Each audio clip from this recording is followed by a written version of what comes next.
Antes de iniciarmos o vídeo, gostaria de pedir humildemente para você se inscrever no canal e deixar seu like. Assim o YouTube entende que meu trabalho é relevante e bem elaborado. Assim recomenda para outras pessoas que, assim como eu, têm sede da palavra de Deus. Te agradeço antecipadamente com muitas bênçãos na sua vida. Dito isso, então, o apóstolo Paulo, cujo nome original era Saulo, é uma das figuras mais impactantes da história do cristianismo. Ele nasceu na cidade de Tarso, uma importante província romana da Cilícia, na atual Turquia. Sua família era judaica, mas também detinha a cidadania romana, um privilégio raro na época. Acredita-se que essa cidadania tenha sido concedida à sua família por serviços prestados ao império. Como cidadão romano, Saulo tinha direitos e privilégios que a maioria dos habitantes do império não possuía, como o direito a um julgamento justo e a isenção de certos impostos e castigos.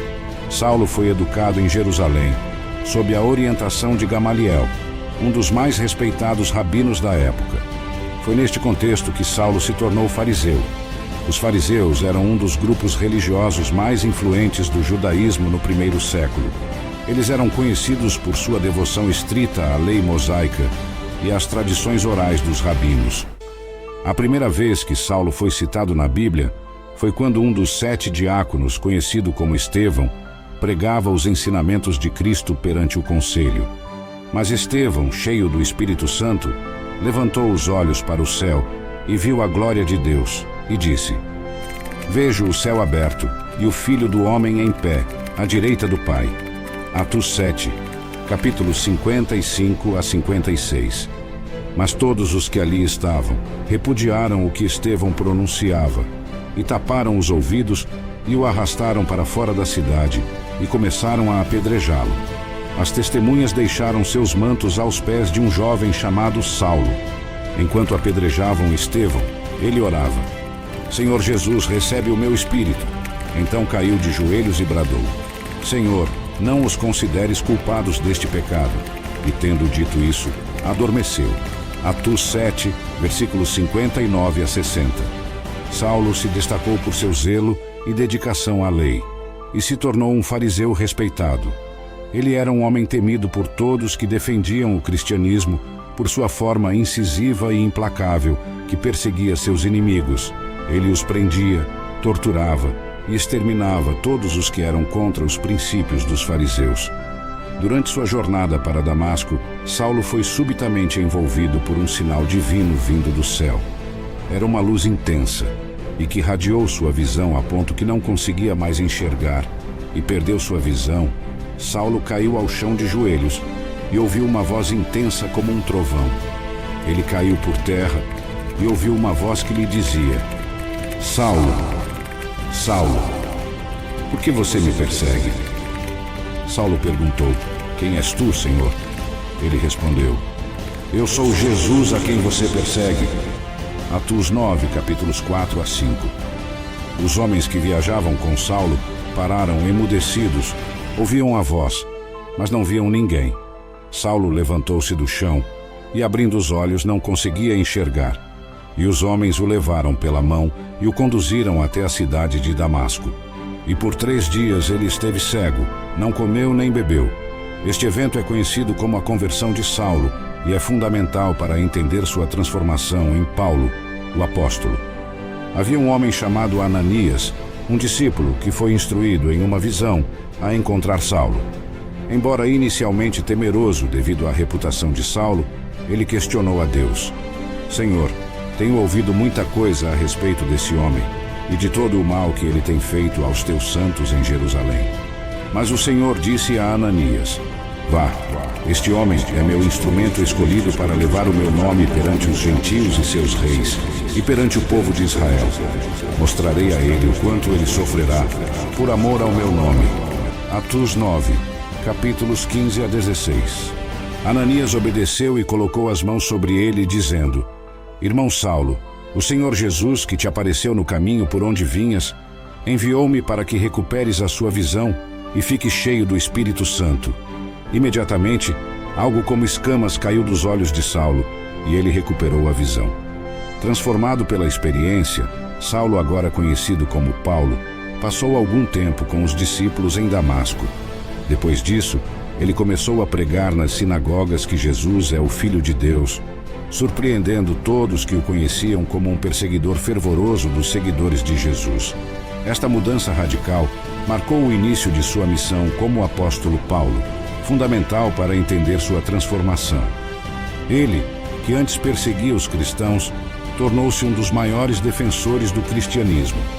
Sua vida passou a ser uma incessante peregrinação de pregação e disseminação dos ensinamentos de Jesus.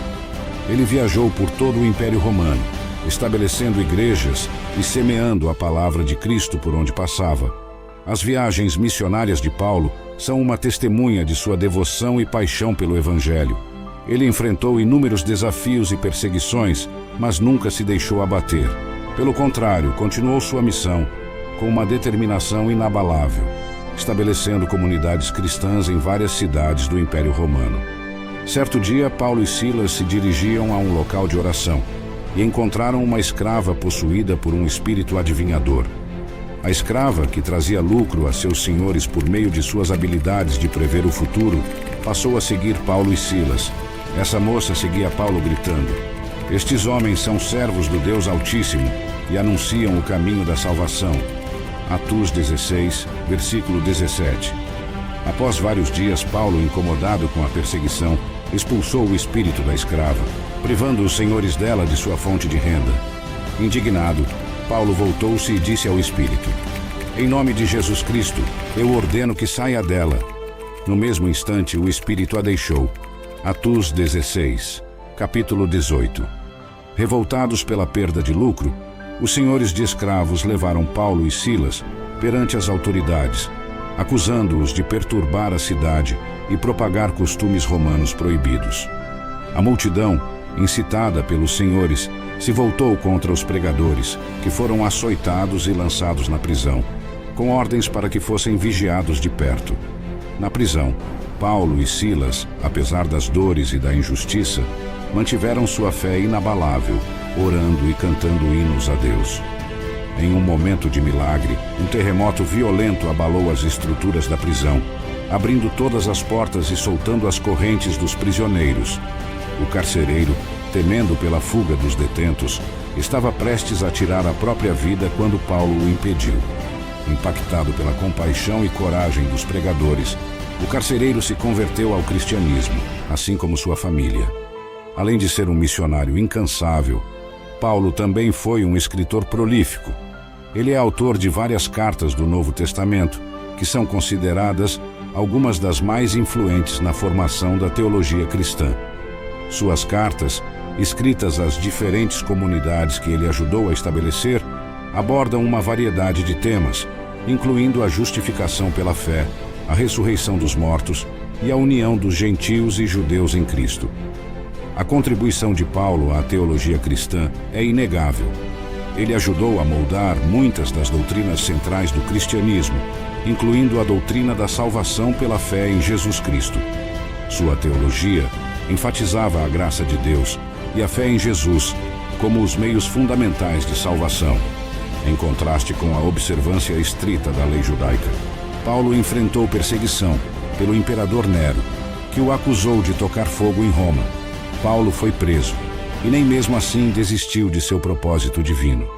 Ele conheceu um homem grego-romano chamado Lucas, que se converteu após conhecer a trajetória impressionante de Paulo, no qual Lucas registrou toda a vida e feitos milagrosos de Paulo no livro de Atos.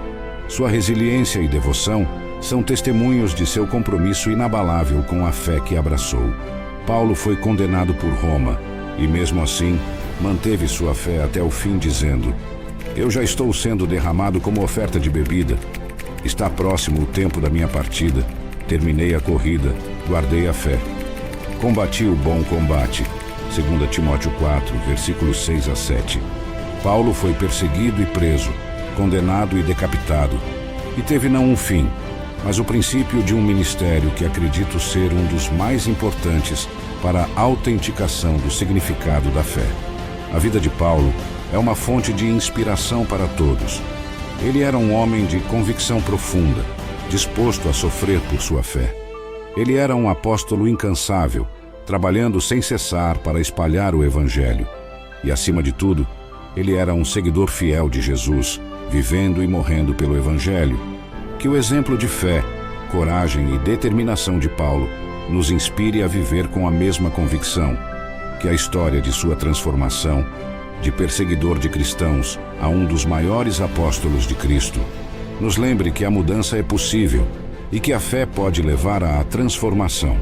E, acima de tudo, que sua vida e ministério nos lembrem do amor e da graça de Deus, que são capazes de transformar até mesmo o coração mais endurecido. Vamos encerrar essa história inspiradora com uma frase dita por Paulo, que muitos enxergam como um grito de guerra.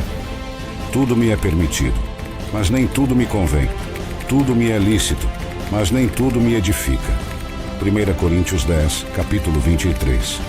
Se esse conteúdo te impactou espiritualmente, deixe seu comentário e sugestões no vídeo. Permita-me deixar 2 opções de vídeos do canal, que acredito que vai acrescentar muita sabedoria e discernimento na sua vida. E lembre-se, a sabedoria é a chave da plenitude. Que Deus abençoe grandemente sua vida